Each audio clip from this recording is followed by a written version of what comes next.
வணக்கம். நாம் இந்த வீடியோவில் படகோட்டியும் பட்டாபிஷேகமும் கதையை காண்போம். வாங்க கதைக்கு போகலாம். கங்கைக் கரையில் அந்த நாள் வழக்கத்தை விட அமைதியாக விடிந்தது. மெல்ல எழும் சூரியன் ஆற்றின் மேற்பரப்பில் தங்க நிறமாகச் சிதறி விழ நீரின் ஓசை கூட ஒரு தியான மந்திரம் போலக் கேட்டது. கரையின் அருகே கட்டப்பட்டிருந்த பழமையான மரப்படகு காலத்தையும் கதைகளையும் தன் மரப்பலகைகளில் சுமந்தபடி அசையாமல் நின்றது. அந்த படகை தொட்டு தன் நெற்றியில் வைத்து கும்பிட்டான் குகன். அது வெறும் ஒரு படகல்ல, ராமன், சீதை, லட்சுமணனை தன் மார்பில் தாங்கிச் சென்ற புனிதமான சாட்சியம். அதனால் தான் தினமும் பயணம் தொடங்குவதற்கு முன் குகன் அந்த படகை தெய்வமாகவே வணங்குவான். கங்கையின் குளிர்ந்த நீரில் காலை அலம்பிக்கொண்டு கண்களை மூடி ஒரு நிமிடம் தியானத்தில் நின்றபோது அவன் உள்ளத்தில் ராமனின் முகமே எழுந்தது. அன்றைய தினம் வழக்கத்தை விட அதிகமான பயணிகள் கரையில் கூடியிருந்தனர். அயோத்தியிலிருந்து வரும் செய்தி கங்கைக் கரை முழுவதும் பரவி இருந்தது. ராமரின் பட்டாபிஷேகம். மக்கள் பேசிக்கொண்டே இருந்தார்கள். சிலர் உற்சாகத்தில், சிலர் பக்தியில், சிலர் வெறும் ஆச்சரியத்தில். அந்த கூட்டத்துக்குள் 4-5 புதிய முகங்கள் குகனின் படகில் ஏறினார்கள். அவர்களில் ஒருவன் இளம் வயதுடையவன், அணிந்திருந்த ஆடைகளாலும் பேசும் நடையாலும் நகரத்து மனிதன் என்று தெரிந்தான். அவன் சுற்றிலும் பார்த்து கொண்டே குகனை நோக்கி சற்று ஏளனமாய் பேசத் தொடங்கினான். அயோத்தியில் ராமர் பட்டாபிஷேக கொண்டாட்டங்கள் அமர்க்களமாக நடைபெறுகின்றன. எங்கும் இசை, விளக்கு, அலங்காரம், ஆனந்தம். நீ என்னவென்றால் இங்கே இந்த ஆற்றங்கரையில் படகு துடுப்பு இழுத்து கொண்டிருக்கிறாய். ராமர் உன்னை அழைக்கவில்லையா? அந்த வைபவத்தில் கலந்து கொள்ள உனக்கு தகுதி இல்லையா என்ற கேள்வி அவன் குரலில் மட்டும் அல்ல, அவன் பார்வையிலும் இருந்தது. படகில் இருந்த சிலர் சங்கடமாக குகனை பார்த்தார்கள். சிலர் பதிலை ஆவலுடன் எதிர்பார்த்தார்கள்.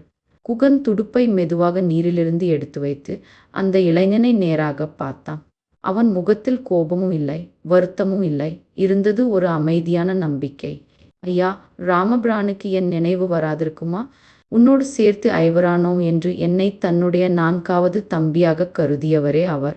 அப்படி இருக்க அவர் என்னை மறப்பாரா என்று சொன்னபோது அவன் குரலில் அன்பும் நெகிழ்ச்சியும் கலந்து இருந்தது. அந்த வார்த்தைகள் கங்கையின் ஓட்டத்தைப் போல மென்மையாக பயணிகளின் உள்ளங்களில் பாய்ந்தன. அப்படியென்றால் ஏன் உனக்கு அழைப்பு விடுக்கவில்லை என்று இளைஞன் மீண்டும் கேட்டான். இப்போது அவன் குரலில் ஏளனம் குறைந்து ஒரு உண்மையான சந்தேகம் இருந்தது. குகன் சற்று புன்னகைத்தான்.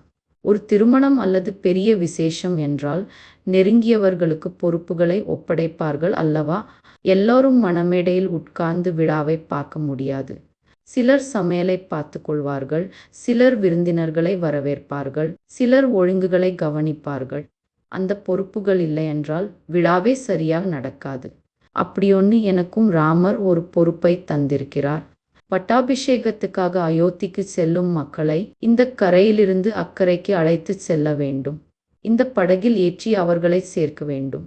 அதுதான் என் கடமை. படகில் இருந்தவர்கள் அமைதியாக கேட்டுக்கொண்டிருந்தார்கள். குகன் தொடர்ந்து சொன்னான். நான் அயோத்திக்கு போகவில்லை என்பதால் ராமரின் பட்டாபிஷேகத்தை பார்க்கவில்லை என்று நினைக்க வேண்டாம். நான் மனசீகமாக அந்த வைபவத்தில் இருக்கிறேன்.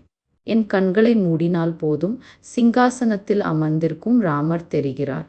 முகம் தரித்த அந்த முகத்தில் அதே பழைய அன்பு புன்னகை. அவர் என்னை பார்த்து, குகா, சாப்பிட்டு விட்டாயா?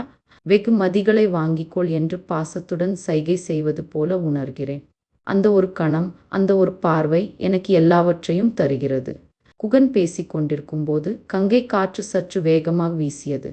மரங்களின் இலைகள் சலசலத்தன. அந்த இயற்கை கூட அவன் வார்த்தைகளுக்கு சாட்சி சொல்லும் போல இருந்தது.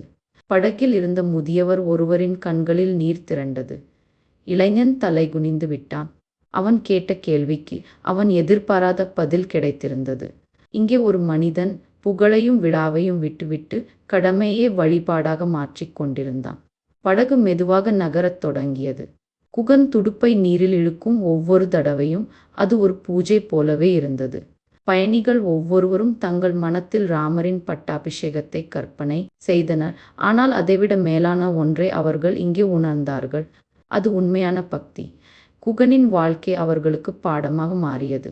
விழாவில் கலந்து கொள்ளாதவனாக அல்ல, விழாவையே தன் கடமையாக மாற்றியவனாக குகன் அவர்களின் கண்களில் உயர்ந்தான். அக்கறை நெருங்கும் போது சூரியன் முழுவதுமாக எழுந்து விட்டிருந்தது. ஒளி கங்கையில் தங்க பாதை போட்டது. குகன் படகை கரையில் நிறுத்தி ஒவ்வொருவரையும் மரியாதையுடன் இறக்கிவிட்டான். அவர்கள் போகும்போது சிலர் குகனின் கையை பிடித்து கும்பிட்டார்கள், சிலர் வார்த்தையில்லாமல் தலைவணங்கினார்கள். குகன் மட்டும் வழக்கம் போல மீண்டும் படகை தொட்டு வணங்கி அடுத்த பயணத்துக்கு தயாரானான். அவன் உள்ளத்தில் ஒரே ஒரு நிறைவு இருந்தது. என் ராமர் என்னை பார்த்து கொண்டிருக்கிறார் என்ற நம்பிக்கை. அந்த நம்பிக்கையே அவனுக்கு பட்டாபிஷேகமும் வைபவமும் பேரானந்தமும் ஆகியிருந்தது.